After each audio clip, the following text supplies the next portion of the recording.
Over the past few weeks, more than 89 students and staff members came together to take part in the I Have a Dream project, brought to you by CAMS CV and the CAMS Black Student Union. This project was inspired by Dr. Martin Luther King Jr., a leader who believed in fairness, courage, and standing up for what is right, even when it was difficult. Dr. King reminded us that our voice matters, that kindness is powerful, and that change begins with us. This project focuses on speaking up, supporting one another, and making our school a place where everyone belongs. Today, we are proud to share this project, I Have a Dream, created by the students and staff of Albiani Middle School. As you watch, think about your own dreams, for yourself, for our school, and for our world. Here is I Have a Dream. This month is Black History Month. However, celebrating our differences and cultures is something we should be doing every single day.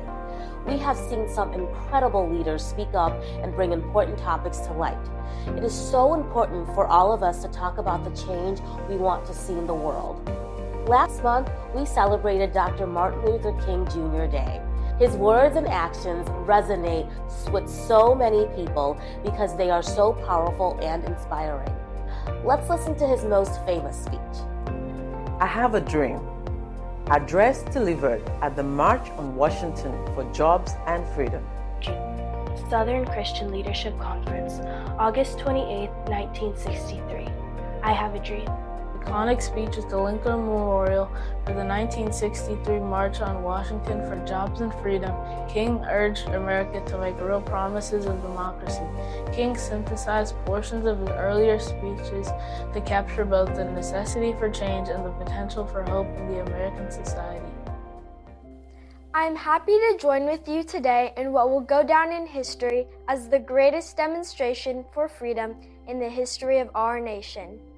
This momentous decree came as a great beacon light of hope to millions of slaves who had been seared in the flames of withering injustice. 100 years later, African Americans are still not free.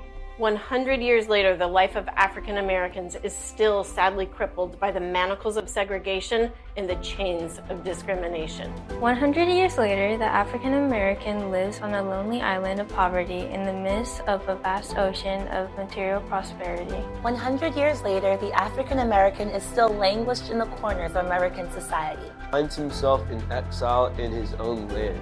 And so we've come here today to dramatize the shameful condition. In a sense, we've come to our nation's capital to cash a check. When the architects of our republic wrote the magnificent words of the Constitution and the Declaration of Independence, they were signing a promissory note to which every American was to fall heir.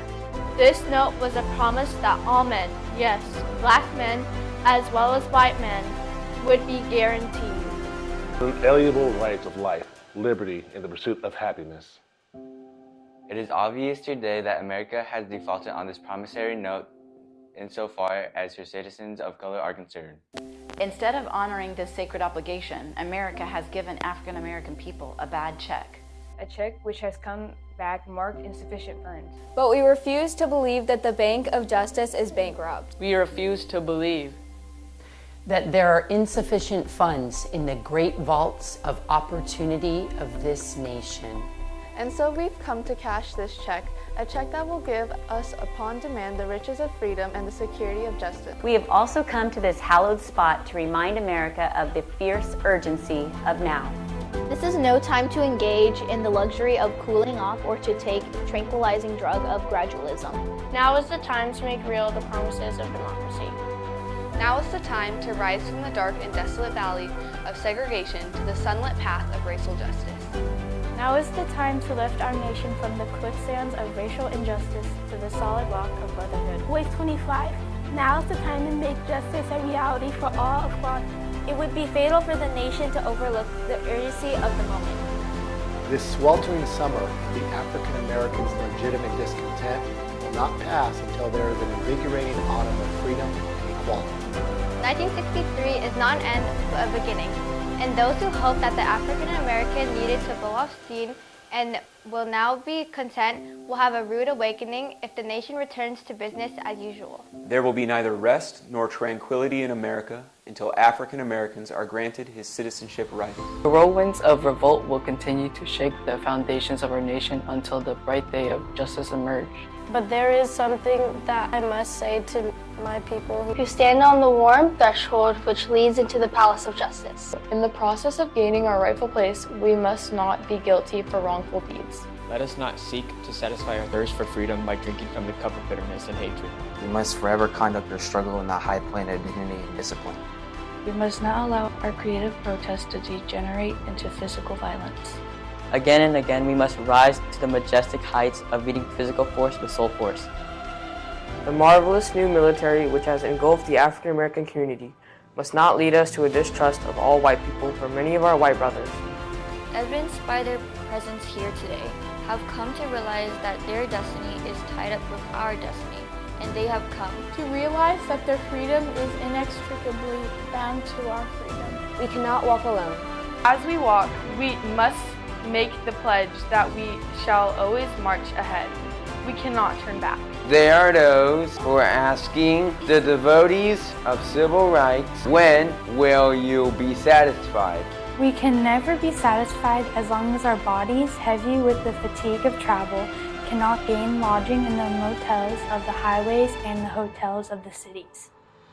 We can never be satisfied as long as the African American is the victim of the unspeakable horrors of police brutality. Be satisfied as long as African Americans' basic mobility is from a smaller ghetto to a larger one. We can never be satisfied as long as our children are stripped of their selfhood and robbed of their dignity by signs stating for whites only. No. We are not satisfied, and we will not be satisfied until justice rolls down like waters and righteousness like a mighty stream. I am not unmindful that some of you have come here out of great trials and tribulations. Some of you have come fresh from narrow jail cells. Some of you have come from areas where your quest for freedom left you battered by the storms of persecution and staggered by the winds of police brutality. You have been the veterans of creative suffering. Continue to work with the faith that unearned suffering is redemptive. Go back to Mississippi. Go back to Alabama. Go back to South Carolina. Go back to Georgia. Go back to Louisiana. Go back to the slums and ghettos of our northern cities, knowing that somehow this situation can and will be changed. Let us not wallow in the valley of despair. I say to you today, my friends, so even though we face the difficulties of today and tomorrow, I still have a dream. It is a dream deeply rooted in America's dreams. I have a dream that one day this nation will rise up and live out the true meaning of its creed. We hold these truths to be self-evident that all men are created to be equal. I have a dream that one day on the red hills of Georgia, the sons of former slaves and the sons of former slaves' owners will be able to sit down together at the table of brotherhood. I have a dream that one day even the state of Mississippi, a state sweltering with the heat of injustice with the heat of oppression, will be transformed into an oasis of freedom and justice. I have a dream that my 4 little children will one day live in a nation where they will not be judged by the color of their skin, but by the content of their character. I have a dream that one day in Alabama, with its vicious racists and its governor having his lips dripping with the words of interposition and nullification.